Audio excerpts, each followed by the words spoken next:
China, despite the fact that it is building these islands, it's building them on top of reefs which don't exert territorial sovereignty.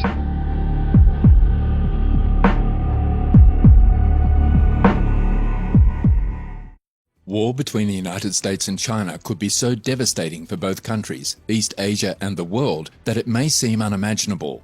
However, this is not the case. China and the United States are at odds over a number of regional issues that could lead to military conflict or perhaps violence between them. Both countries have significant armed units operating in close proximity. If an incident occurs or a situation escalates, both sides have an incentive to attack enemy forces before being attacked by them.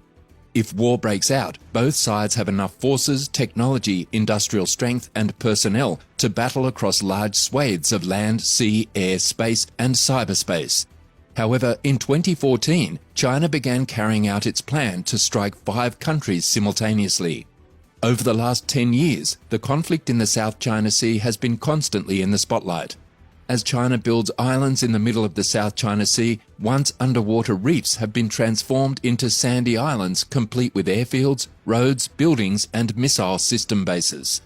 In less than 2 years, China has converted 7 reefs into 7 military bases, making the South China Sea one of the world's most contentious seas. This is one of the reasons why US Army analysts feel these South China Sea islands have the best chance of sparking World War III. And it all starts with the CCP's reluctance to accept other countries' borders. So in today's video, we'll go over why the South China Sea is so crucial to the world and why China is eager to ignite World War III just to control these regions of the sea. The main conflict in the South China Sea dates back to 1279, when China drew a territorial map of its influence that included the entire South China Sea. Control of the region has since shifted between regional powers and later colonial states. However, most people agree that the majority of the current problems stem from the 1951 San Francisco Treaty, which was signed in the aftermath of Japan's defeat in World War II. Japan gave up its rights to its South China Sea islands as part of its surrender, creating a power vacuum in the region. There was no explicit grant of sovereignty over these waters, and China took advantage of the situation by submitting the now famous 9 dotted line claim covering almost the entire South China Sea in 1947. This line became its official claim and is known today as the 9-dash line. The law of the United Nations, which came into effect in 1982, established the Exclusive Economic Zones, EEZs. Following that, China reiterated its 9-dash line, refusing to clarify its boundaries and rejecting the claims of other claimant countries. Since then, tensions have risen over who owns the South China Sea. Meanwhile, the conflict has centered on the Paracel and Spratly Islands, an archipelago in the South China Sea. Part of the Paracels and Spratly Islands chain is currently claimed by China, Malaysia, the Philippines and Vietnam. They have made their claims known by establishing small ships, ports and even people on what is essentially a rock in the middle of the ocean. Let's take a look at the factors that contribute to the significance of the South China Sea so that we can better understand why China is willing to fight so many countries over it. The South China Sea is a slice of the Pacific Ocean that is bordered by South China and the Philippines, Vietnam, Thailand, Taiwan, Malaysia and Indonesia. It is estimated that the ocean area holds 15 billion barrels of oil, 200 trillion cubic feet of natural gas, and 10% of the world's fishing resources. Even more importantly, nearly 30% of global maritime trade travels through the South China Sea on its way to Southeast Asia's heavily trafficked ports. The principal route to and from Pacific and Indian Ocean ports is via the Malacca Strait and the South China Sea. In general, oil and minerals go north, whereas food and manufactured commodities move south. Furthermore, the South China Sea is the primary source of food for the countries surrounding it, accounting for 8% of total commercial fishery production worldwide, and is responsible for feeding many of today's most populous nations, from Pakistan's 226 million people to China's 1.4 billion citizens. As a result, the South China Sea, as one of the world's most important economic and strategic zones, is unquestionably critical to Southeast Asia's way of life. An area of such importance is not restricted to the interests of the states around it. It extends beyond the claimant states in the territory and draws the region to attention of other parties. As you can see, the South China Sea is incredibly important to China, but does it mean it is Chinese territory? Certainly not. It is critical to have well-established and recognizable international law standards in a complex region like the South China Sea.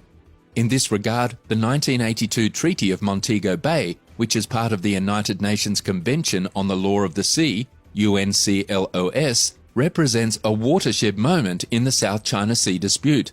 Together with the many laws and rules proposed by UNCLOS, the treaty establishes a sovereign state's rights over the continental shelf surrounding it, as well as the construction of EEZs.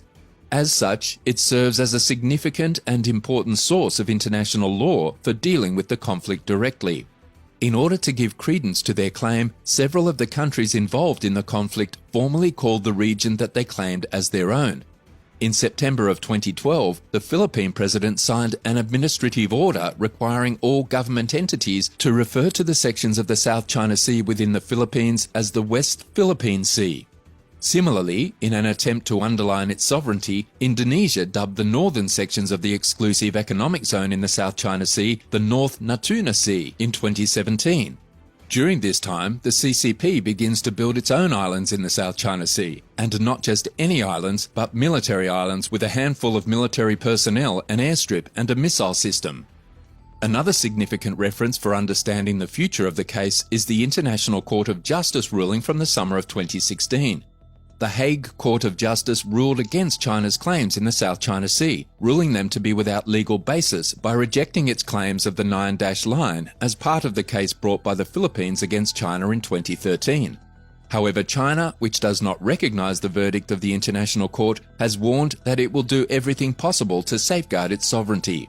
The CCP proclaimed the airspace above the disputed region to be a defensive air identification zone, and aircraft flying over it were required to obtain Chinese approval.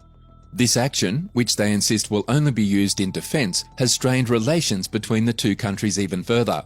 Major powers have urged nations to settle maritime claims conflicts peacefully and in conformity with international law.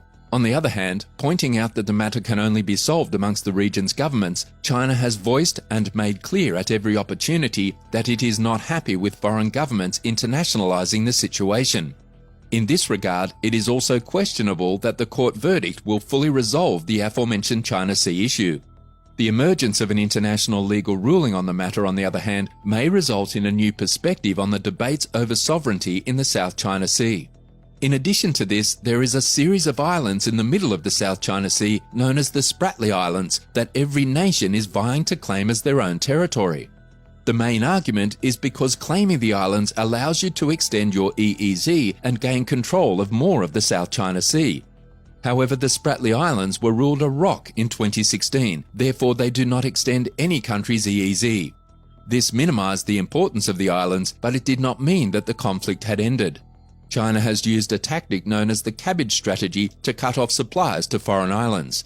To do this, China will surround a foreign-controlled island with ships and destroyers, denying other nations access, and then attempt to seize the islands. Of course, the United Nations has many allies in this conflict, and it boasts the world's strongest navy. The US Navy serves a vital role in ensuring maritime peace so that global trade can continue uninterrupted. As a result of China's aggressive behavior in the South China Sea, the US Navy has boosted its presence there to maintain peace. The US has a responsibility to play in averting military escalation as a result of the territorial conflict. The United States military treaty with Manila might lead to a war between China and the Philippines over significant natural gas resources or profitable fishing grounds in disputed territory.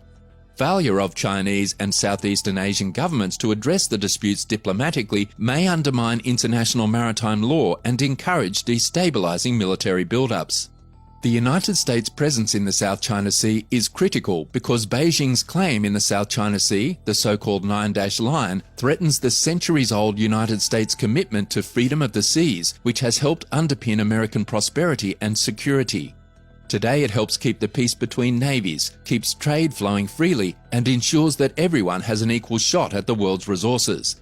If China can undermine the UN's law of the sea, what guarantees that it will abide by any other laws? And what stops other countries from making similar claims if China is successful in doing so? Because of the CCP's actions in the South China Sea, tensions between the United States and China are on the rise. Things calmed down during the last 2 years, but now China is once again ramping up its activities in the region, and in doing so, it is breaking its own agreements. If China succeeds in dethroning the United States in the Western Pacific and Chinese territorial expansion into the South China Sea becomes permanent and codified, global geopolitics will have entered a new and very different era. Southeast Asia will inevitably be rendered subordinate to China's will. Australia will be isolated and its future will be uncertain. Japan and South Korea will face a perilous new reality with China in control of the seaborne lifeline of both countries. The credibility of the United States security assistance to allies and partners will be shattered. India's current freedom of access to the South China Sea and much of Southeast Asia will be lost. Beijing will be Europe's gateway to Asia. All of this will take place in a region that is becoming a more vibrant center of the global economy. The message will be clear. The era of American international leadership and predominance has come to an end, and a new preeminent power has emerged.